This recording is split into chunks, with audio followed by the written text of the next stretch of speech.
नमस्ते, स्काईमेट वेदर में आपका स्वागत है। मेरा नाम महेश पलावत है। मैं वाइस प्रेसिडेंट हूँ मेट्रोलॉजी और क्लाइमेट चेंज का। तो आज के इस एपिसोड में हम बात करेंगे ला नीना के बारे में, क्योंकि ला नीना इस समय काफ़ी ज़्यादा चर्चा में है। आपने देखा होगा कि मीडिया में, सोशल मीडिया में और व्हाट्सएप ग्रुप्स में और न्यूज़ चैनल्स में आपने ला नीना के बारे में काफ़ी ज़्यादा चर्चाएँ देखी होंगी।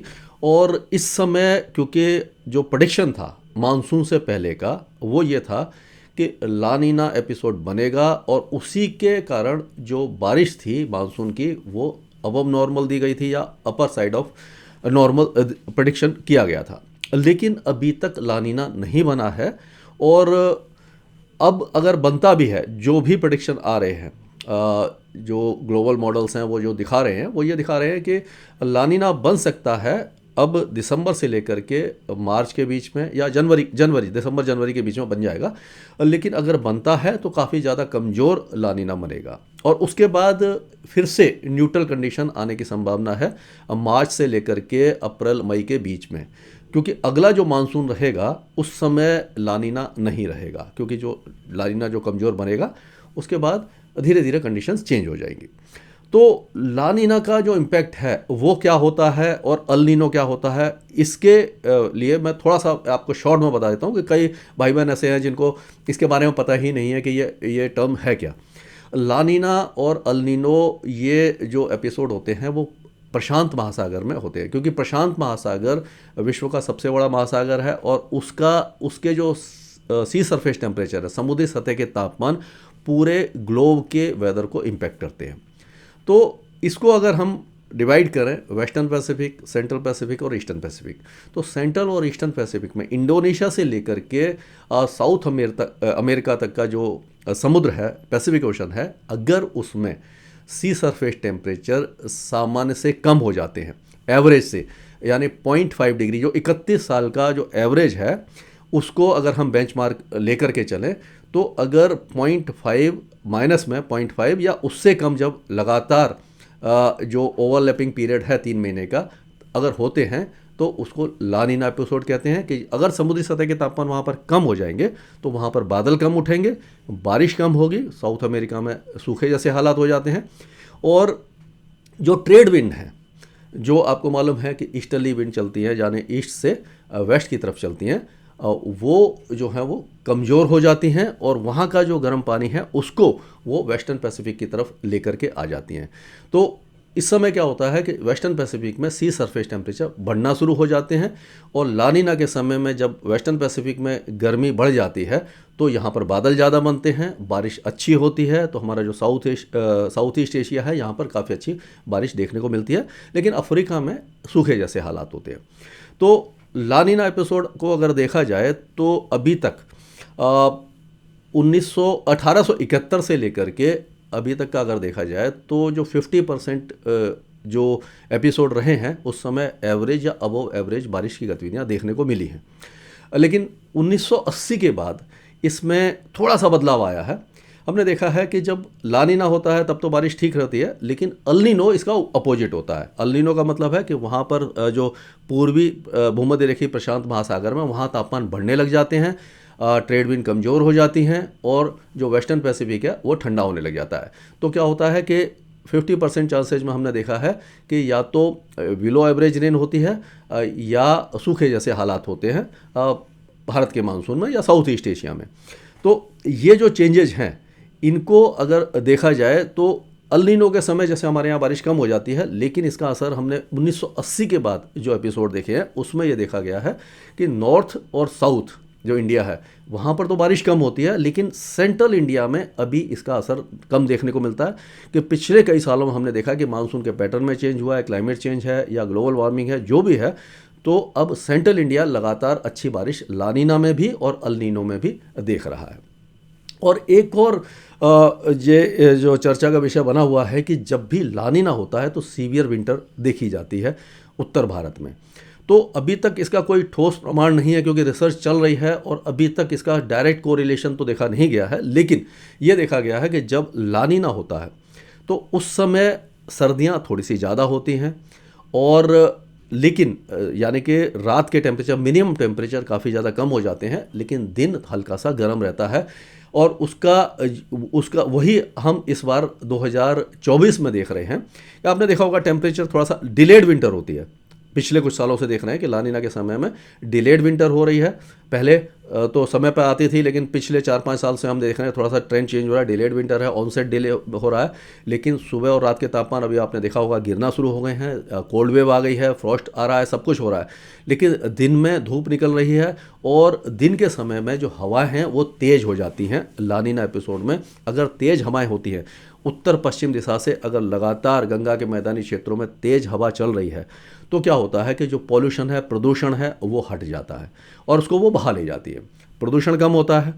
तो ये आपने देखा होगा कि नवंबर में प्रदूषण था, क्योंकि जो वेस्टर्न डिस्टर्बेंस एक के बाद एक आ रहे थे, लेकिन अब दिसंबर में जाकर के लगातार जो क्लीनर एयर है वो देखने को मिल रही है। और 5 तारीख मतलब 2 तारीख के बाद से लगातार अच्छा मौसम बना हुआ है। अभी जाकर के जब वेस्टर्न डिस्टर्बेंस आया है, तब जाकर के हवा कमज़ोर हुई है, पॉल्यूशन बढ़ गया है। तो पॉल्यूशन कम होता है। लेकिन इसका एक और पहलू है कि जब सर्दियाँ बढ़ जाती हैं, तो क्या होता है कि जो ग्रामीण इलाके हैं और ज़्यादातर जो हमारा रूरल एरिया है, वहाँ पर लोग, क्योंकि सर्दी से बचने के लिए सबके पास तो इक्विपमेंट है नहीं, जैसे कि हमारे पास ब्लोअर है, या जो वेल टू डू हैं उनके पास ब्लोअर वगैरह हैं, और वो काफ़ी ज़्यादा उनके पास ऐसे इंतजामात हैं जो सर्दी से बच सकते हैं। लेकिन जो मार्जिनल लोग हैं वो क्या करते हैं, फॉसल फ्यूल को जलाते हैं, लकड़ियाँ जलाते हैं, ईंधन जलाते हैं, और अपने को सर्दी से बचाए रखने के लिए। उससे क्या होता है कि ये पॉल्यूशन फिर से बढ़ना शुरू हो जाता है। लेकिन अच्छी बात यह है कि जब लगातार तेज़ हवा चलती है तो पॉल्यूशन से हम बचे रहते हैं। और अभी एक और मैं इसके बारे में बात करूंगा कि आपने देखा होगा कि जो डिलेड विंटर थी पिछले साल थी। पिछले साल हमने देखा कि वेस्टर्न डिस्टर्बेंस कम आ रहे थे, और वेस्टर्न डिस्टर्बेंस कम आने के कारण क्या हो रहा था कि स्नोफॉल नहीं हो रहा था। जब तक स्नोफॉल नहीं होता तब तक ये सर्दियां नहीं बढ़ती, या तो विंटर रेनफॉल हो और स्नोफॉल हो।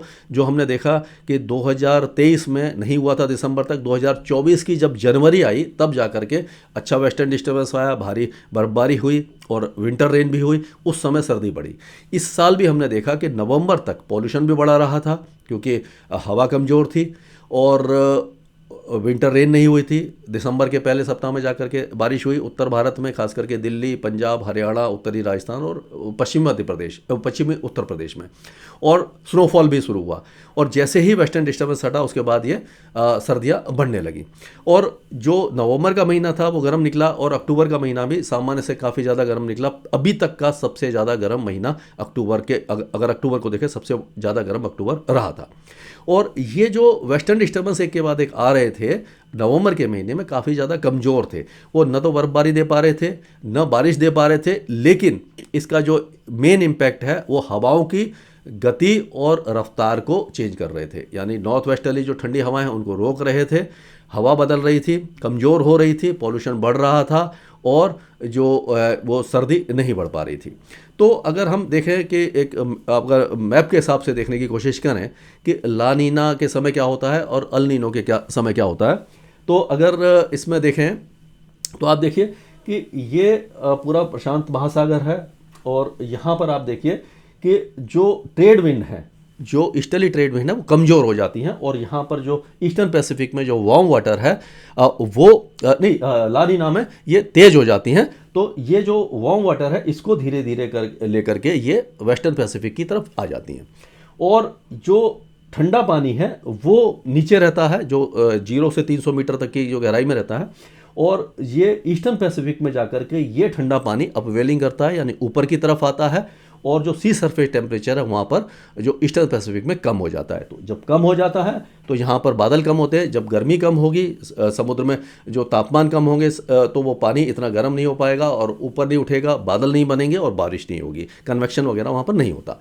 और उसका उल्टा होता है, वेस्टर्न पैसिफिक में जो है वो पानी गर्म होता है, बादल बनते हैं और बारिश होती है, तो मानसून हमारा काफ़ी ज़्यादा अच्छा होता है। तो यही अभी तक का हमने देखा गया है कि जो इसका असर है वो इस तरह से अभी तक हम देख रहे हैं।